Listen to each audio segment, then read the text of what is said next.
খামেনির জানাজায় ৩ ছেলে, আড়ালে রয়ে গেল উত্তরসূরি মোস্তফা।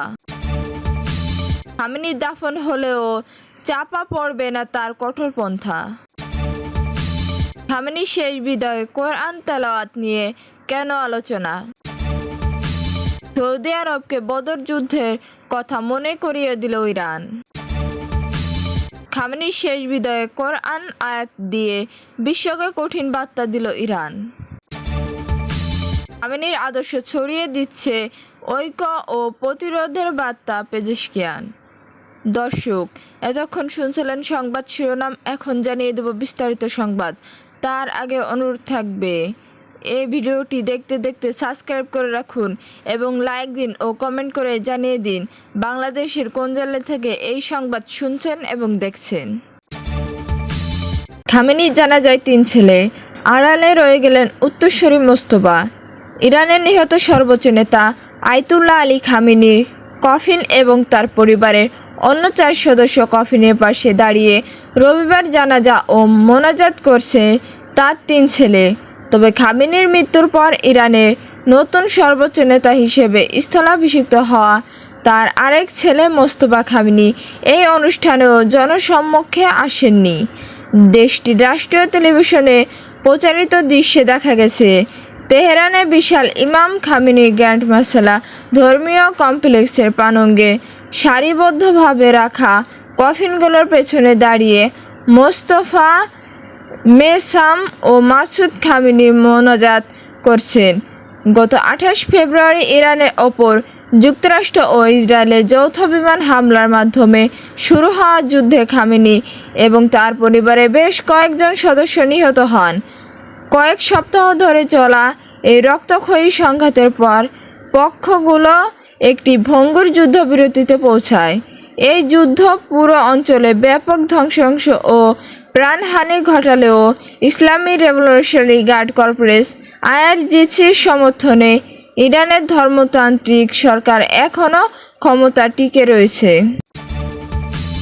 খামেনির দাফন হলেও চাপা পড়বে না তার কঠোরপন্থা। যুক্তরাষ্ট্র ও ইসরায়েলের যৌথ হামলায় নিহত হওয়া ৪ মাসেরও বেশি সময় পর অবশেষে ইরানের সর্বোচ্চ নেতা আয়াতুল্লাহ আলী খামেনির ৬ দিনব্যাপী শেষকৃত্য আনুষ্ঠানিকতা শুরু হয়েছে। তেহরান ও কম নাগরিক হয়ে প্রতিবেশী ইরাকের শিয়া পবিত্র স্থান নাজাফ ও কারবালা ঘুরে মাশহাদে গিয়ে শেষ হবে এই দাফন প্রক্রিয়া।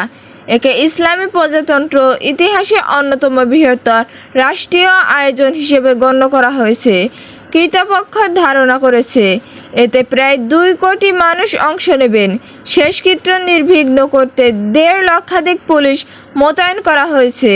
বন্ধ রাখা হয়েছে দেশের আকাশসীমা একাংশ এবং ঘোষণা করা হয়েছে সরকারি ছুটি। তবে এই বিশাল ব্যবস্থাপনার আড়ালে তেহরান এক সুদূরপ্রসারী রাজনৈতিক উদ্দেশ্য রয়েছে। খামেনির শেষ বিদায়ে কোরআন তেলাওয়াত নিয়ে কেন আলোচনা? তেহরানের গ্র্যান্ড মাসালা প্রায়াত সর্বোচ্চ নেতা আয়াতুল্লাহ আলী খামেনির কফিনে যখন সৌদি আরবের প্রতিনিধি দল শ্রদ্ধা জানাতে এগিয়ে এলো, তখন সেখানে নৈপথ্য বাজানো পবিত্র কোরআনের একটি আয়াত সবার দৃষ্টি আকর্ষণ করেছে। তেলাওয়াতকৃত আয়াতটি ছিল সূরা আল ইমরানের ১৩ নম্বর আয়াত, যাতে ইসলামের ইতিহাসে বিখ্যাত বদর যুদ্ধ বিবরণ তুলে ধরা হয়েছে। এই যুদ্ধে তুলনামূলক কম সংখ্যক ও দুর্বল সজ্জায় সজ্জিত মুসলিম বাহিনী আল্লাহর ইচ্ছায় এক বিশাল বাহিনীকে পরাজিত করেছিল। বিশ্লেষকদের মতে এই আয়াতটি ব্যবহারের মাধ্যমে মূল যুক্তরাষ্ট্র ও ইসরায়েলের চাপিয়ে দেওয়া যুদ্ধে ইরানের বিজয় অর্জনের বিষয়টি ফুটিয়ে তোলা হয়েছে। ৬২৪ খ্রিস্টাব্দে বর্তমান সৌদি আরবের মাটিতে বদর যুদ্ধ সংগঠিত হয়েছিল। এখন প্রশ্ন উঠেছে, সৌদির প্রতিনিধি দলের সামনে এই আয়াত বাজানো কি প্রশংসা নাকি খোঁচা নাকি দুটোই? তবে এটি যে কোনো ঘটনা ছিল না তা স্পষ্ট। সাধারণভাবে দেখলে এই আয়াতটি ইসলামের প্রথম প্রধান বিজয় এবং তেহরান ও রিয়াদের মধ্যে একটি যৌথ সভ্যতার স্মৃতিকে মনে করিয়ে দেয়। সৌদি আরবকে বদর যুদ্ধের কথা মনে করিয়ে দিল ইরান। তেহরানের গ্র্যান্ড মাসালায় ইরানের প্রায় সাবেক সর্বোচ্চ নেতা আয়াতুল্লাহ আলী খামেনির শেষ বিদায় চলছে। বিশ্বের বিভিন্ন দেশের প্রতিনিধিরা যেখানে শ্রদ্ধা জানাতে সমবেত হচ্ছে, আর এই সুযোগটিকে ইরান একটি কূটনৈতিক মঞ্চ হিসেবে ব্যবহার করছে, যার উদ্দেশ্য হলো যুক্তরাষ্ট্র ও ইসরায়েলের শুরু করা যুদ্ধের নিজেদের বিজয়ী হিসেবে তুলে ধরা।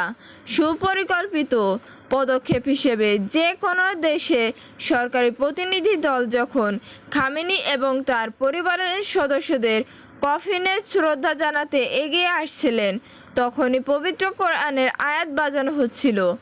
মজার বিষয় হলো, এই কোরআনের আয়াতগুলোর মাধ্যমে একটি বিশেষ বার্তা দেওয়া হচ্ছিল, যা ইরানের মিত্র এবং মার্কিন সমর্থিত দেশগুলোর মধ্যে একটি স্পষ্ট পার্থক্য রেখা টেনে দেয়। একই সঙ্গে তেহরান ভবিষ্যতে কেমন সম্পর্ক বজায় রাখতে চায় তাও ইঙ্গিত দেওয়া হচ্ছে। এতে এই বিষয়টি সবচেয়ে বেশি নজরে আসে যখন সৌদি আরবের প্রতিনিধি দল শ্রদ্ধা জানাতে সামনে এগিয়ে যায়। তখন পবিত্র কোরআনে সূরা আল ইমরানের 13 নম্বর আয়াতটি তেলাওয়াত করা হয়। এই আয়াতের ঐতিহাসিক বদর যুদ্ধের বিবরণ রয়েছে, যা 624 খ্রিস্টাব্দে বর্তমান সৌদি আরব অঞ্চলে সংগঠিত হয়ে খামেনির শেষ বিদায়ে কোরআনের আয়াত দিয়ে বিশ্বকে কঠিন বার্তা দিল ইরান। তেহরানের গ্র্যান্ড মাসালায় শ্রদ্ধার মধ্য দিয়ে প্রায় সাবেক সর্বোচ্চ নেতা আয়াতুল্লাহ আলী খামেনির শেষ বিদায়ে আনুষ্ঠানিকতা চলছে। বিশ্বের বিভিন্ন দেশে ইতিমধ্যে তেহরানে তাদের প্রতিনিধি দল পাঠিয়েছে।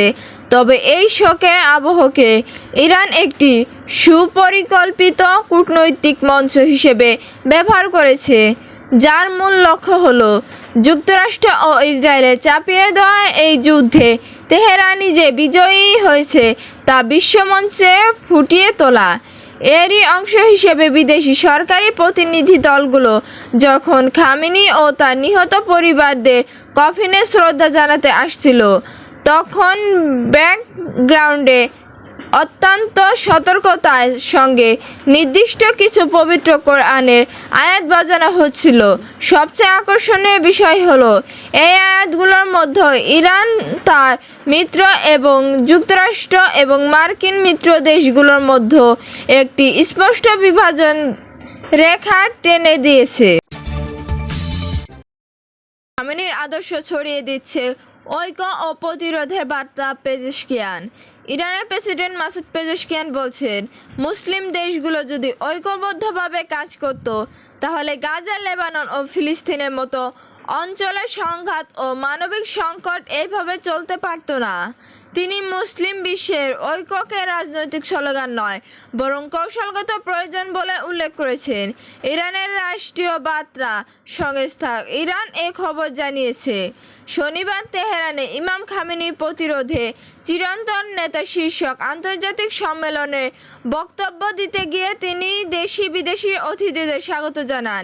তিনি আশা প্রকাশ করেন, এই সম্মেলনে মুসলিম বিশ্বের মধ্যে ঐক্য আরও জোরদার করবে এবং সহিংসতা, সন্ত্রাসবাদ ও বৈশ্বিক আধিপত্যবাদের নীতির বিরুদ্ধে সহযোগিতা বাড়াতে সহায়ক হবে।